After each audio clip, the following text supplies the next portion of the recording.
Hey, good evening, and welcome to episode 4 of Devil's Advocate. I haven't really done this in a while because I was taking a break from TF2 because of burnout, but I'm back now, and I'm doing Spy today.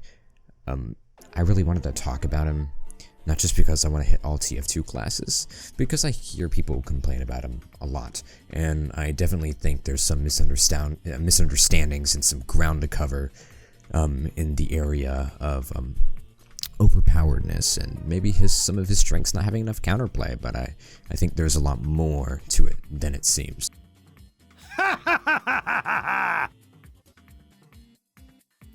Some extreme strengths of the Spy have been his gun viability. It's consistent throughout many ranges. It does really good damage. Underrated Loki. He can trick stab if he's really experienced. Combined with the ability to insta-kill makes him a present threat in close range. He can turn invisible, he can disguise as your teammates, allowing him to have extreme pick abilities and remain as a constant underlying threat that isn't apparent until he attacks throughout the game. And mentioning this, it seems reasonable to think, man, this guy is pretty crazy, but I'm going to break it down one by one, just going through these and mentioning the counterplay, how to work your way around his strengths, and overall how to play around the character.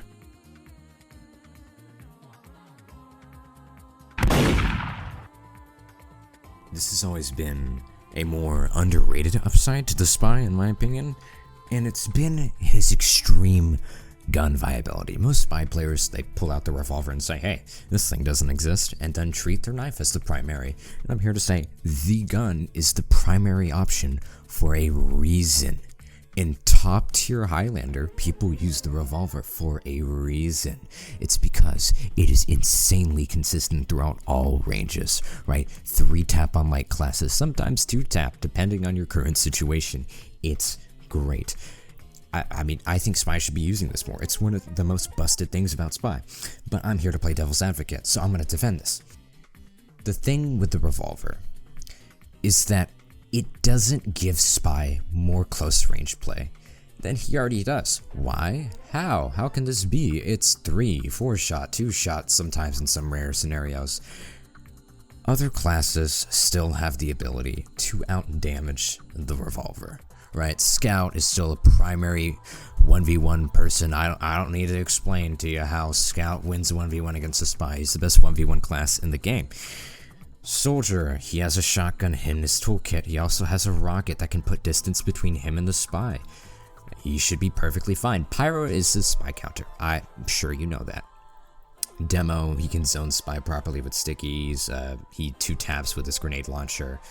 Heavy, minigun mows Spy down.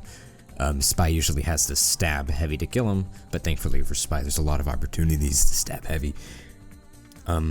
Engineer, he has a shotgun. It's 2-tap. It's a good weapon. The shotgun is one of the most underrated items in the game. It's crazy. And Medic, Medic has the opportunity to threaten the Spy if the Spy chooses to get close. Because if the Medic does wind up sawing the Spy, then the Medic gets Uber charge, right? With the Uber saw. Most Medics run the Uber saw. Now the Spy, granted, does have the chance to trick stab or revolver down the Medic if the Medic does this, but still, there is even risk for both of them, and it allows for some fairness in that realm. And Medic isn't supposed to be a 1v1 champion, so Spy should naturally be able to kill Medic more then Medic can kill Spy in that scenario. Moving on with the Spy himself. I mean, it should be a fair 1v1 scenario. They both got revolvers. And then Sniper. Sniper is naturally weaker at a close range. He does have his melee, and he has options to threaten Spy in a close range. For example, Shirati. Pair it with the Bushwhacker. You're going to be one-shotting Spy. It threatens him from getting close. And he can just try gunning you down, and that might work out. I will say that. But you have an SMG, you have a sniper rifle. It can one-tap. It's hard to pull off at a close range, but that's why the SMG exists. That's why the melee exists. You have plenty of ways to threaten Spy for all of the classes. All of the classes, there's counterplay that exists. It's not just a one-sided thing with this gun. Plenty of classes still kill Spy faster. I mean, it's not supposed to be the most overpowered gun in the game. It's good, it's consistent, but it's not overpowered because it still allows leeway for counterplay in most cases. And that's why I think it's fair. Surprise! Let's talk about the Spy's ability to Trickstab and Instakill, viably sometimes, though not all the time.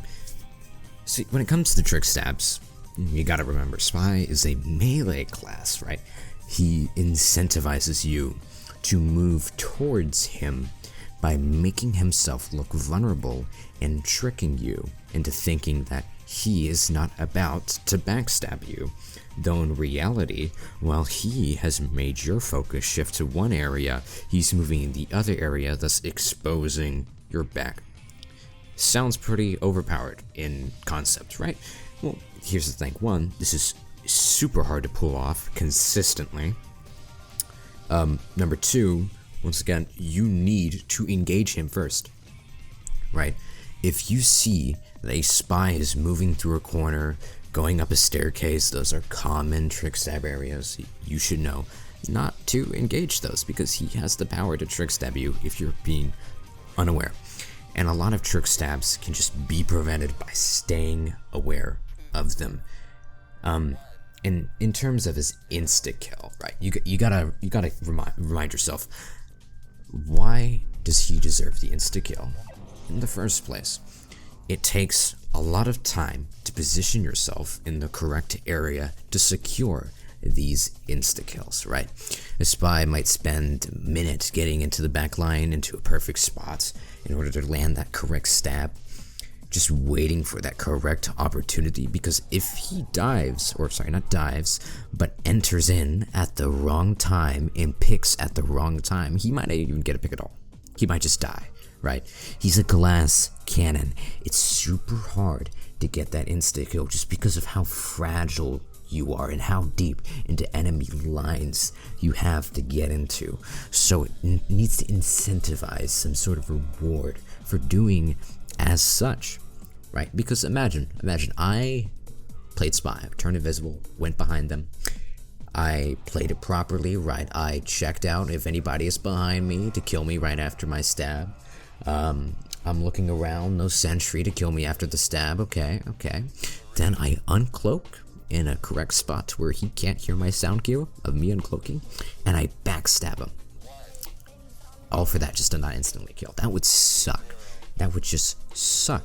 He would be terrible if he couldn't insta-kill, right? He is so fragile, which is why he needs that power in order to properly reward him for playing as such.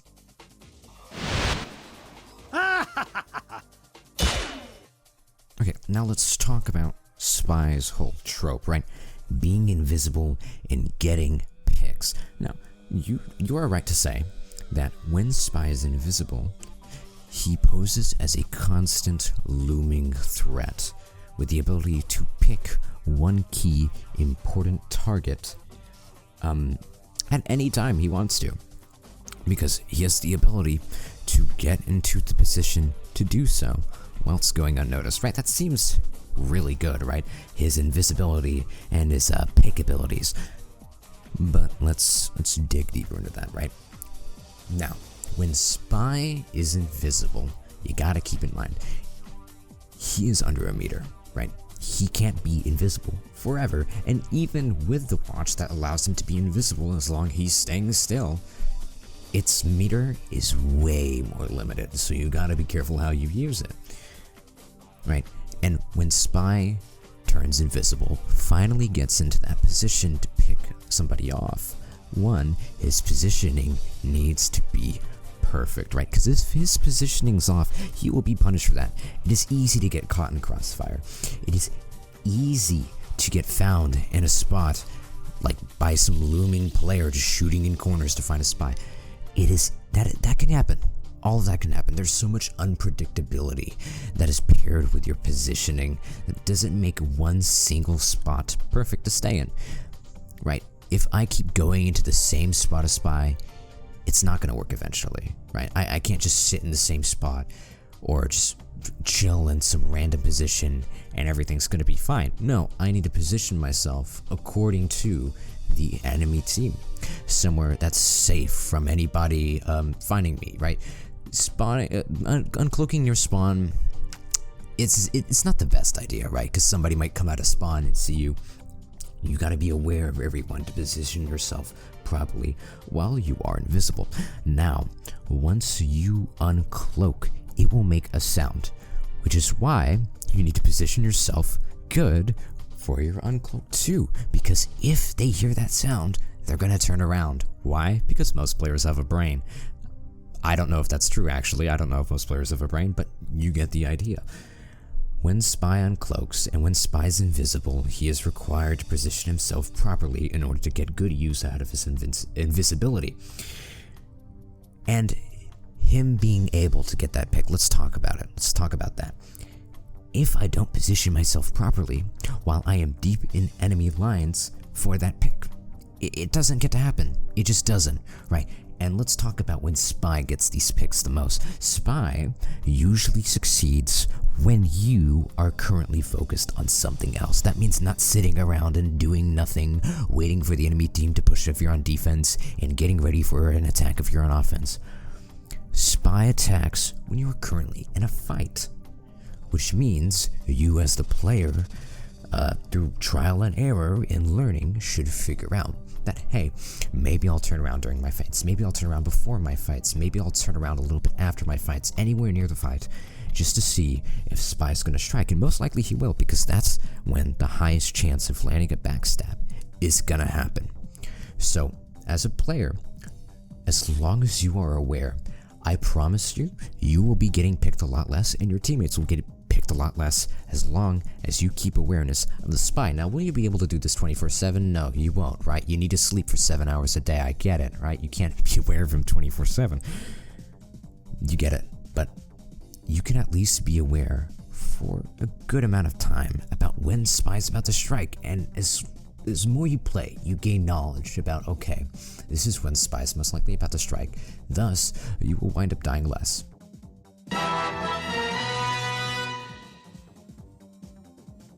Okay, now a quick summary over everything that I just talked about.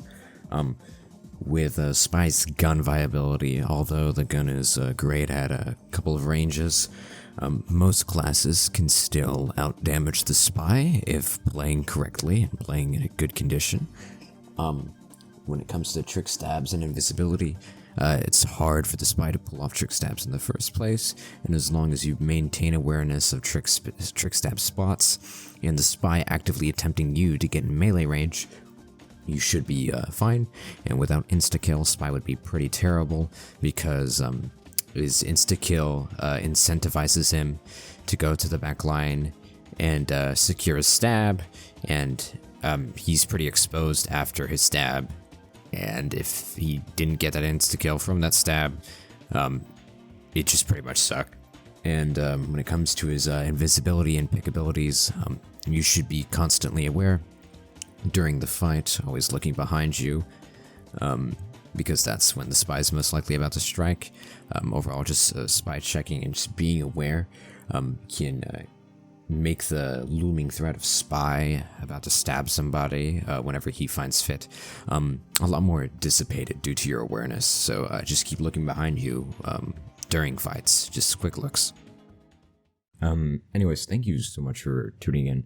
I know I haven't uploaded in a very long time. I was suffering from burnout in TF2, so I took a 6-month break, but now I'm back and I'm ready to pick things back up.